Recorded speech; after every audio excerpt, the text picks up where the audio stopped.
move him and motivate him is the fact that there's so much support for President Trump. This isn't just anecdotal, where there's people who are showing up outside of Mar-a-Lago or out in front of Trump Tower with the Trump 2024 flags and banners, and showing up to rallies, and the front row Joes and the women from North Carolina who show up and cheer for President Trump at these rallies.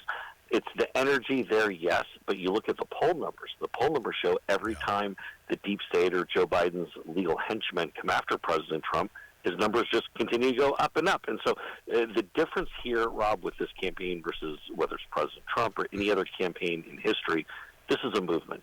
Yes. And President Trump is the leader of the movement. Yes. And people realize that ever since before he came down the escalator, they've been after him, whether it's spying on him or Russia, Russia, Russia, or Ukraine, Ukraine, Ukraine. People realize that from the beginning, the deep state has been willing to pull out every card they can to try to stop him, because President Trump is the existential threat to the deep state.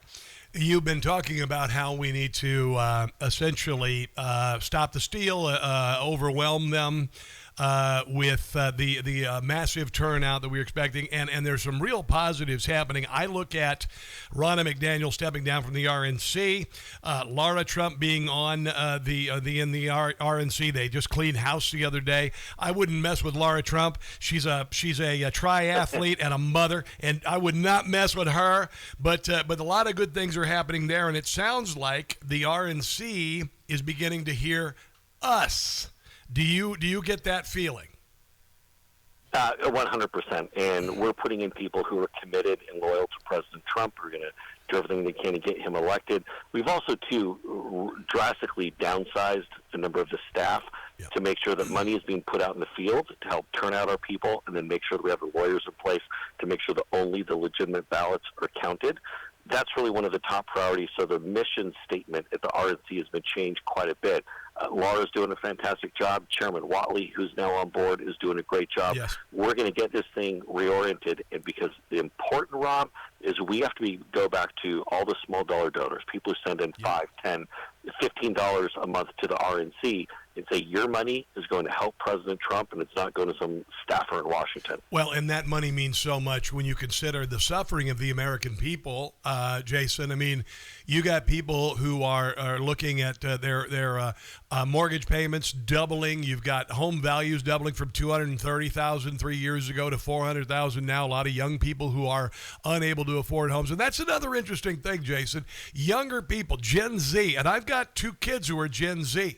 And they got kind of hosed with regard to COVID protocols from the federal government. Both of my kids were cheated out of 2 years of their education, full-time education, one in college, one in high school. The young people are beginning to turn on all this woke nonsense, this CRT, this transgenderism and whatnot. Are you feeling that? Are you hearing that from young people? And what are you doing to reach out to young people? Well, we are, and that's why we see it in the polling, where President Trump is leading Joe Biden with young voters. And what's really sad here, Rob, is, yes, we have the politics in the 2024 race, but for the first time in our nation's history, the young people of today do not think they will have as good of a standard of living as their parents.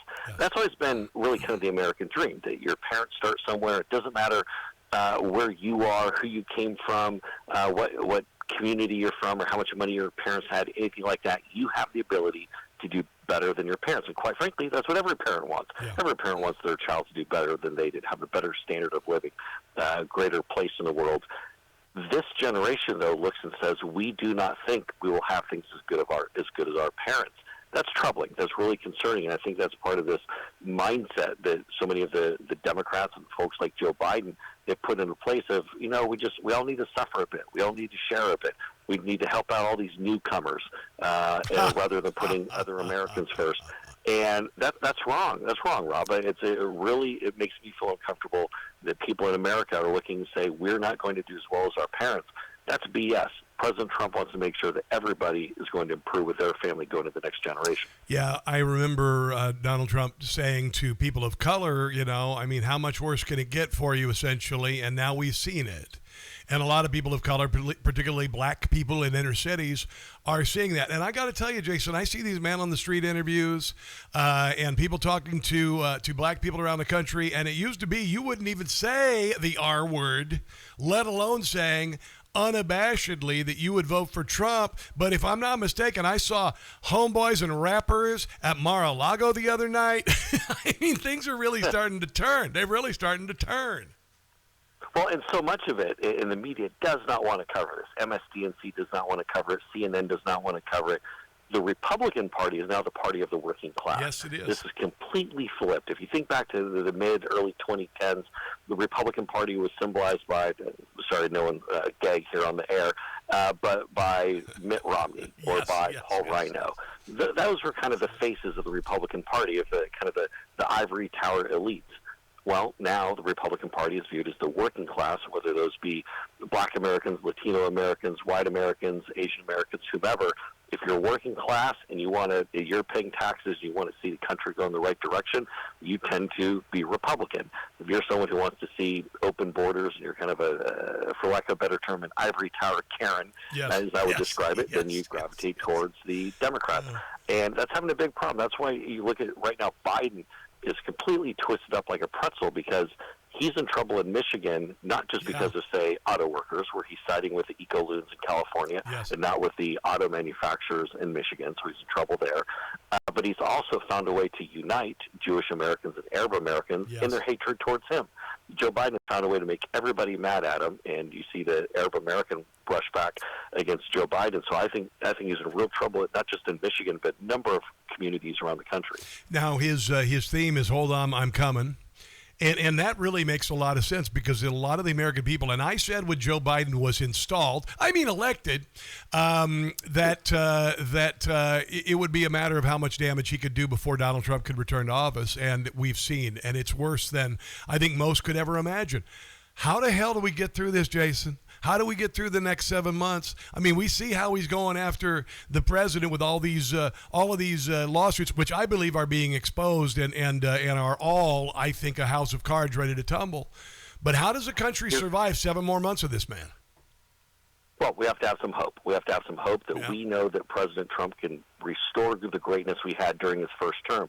Keep in mind, once he wins that election, even before he's sworn in, he's going to go to work. So whether it talks about stopping the killing in Ukraine, whether we talk about bringing down the cost of energy, whether we talk about making sure the market continues to surge up, because then businesses will know that we're going to get the Trump tax cuts passed again.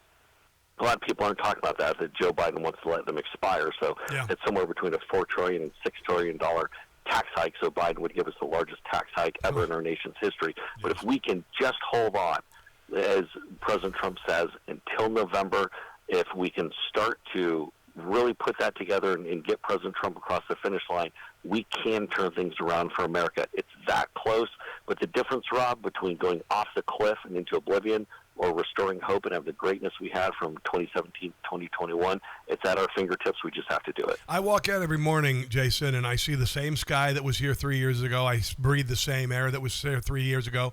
The opportunity is still out there, but the only thing holding us back from life, liberty, and the pursuit of happiness are the people in control of this country. And I'm going to tell you, Jason, I think that history has brought us together to expose all of this. I never imagined, Jason, maybe you didn't 4 or 5 years ago, maybe 8 years ago, before they really started going after Donald Trump, that we recognize that this deep state is so ungodly corrupt as to make the former Soviet Union look good.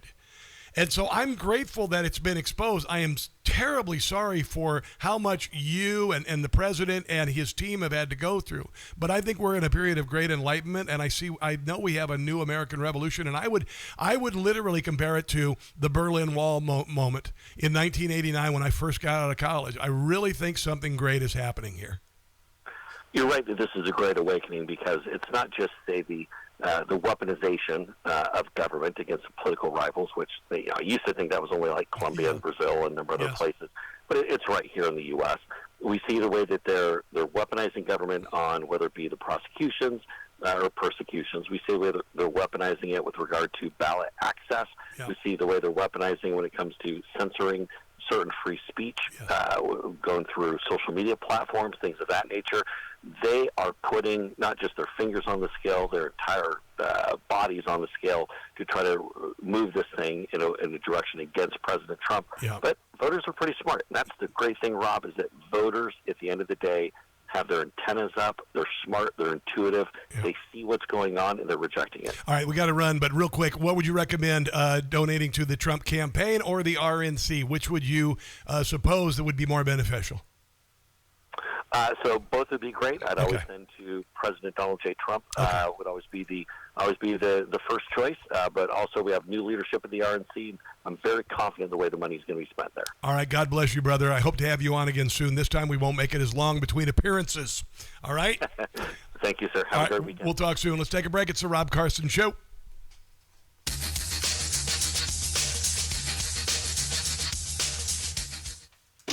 A healthy tip of the cap to Kent Decker today. three things everyone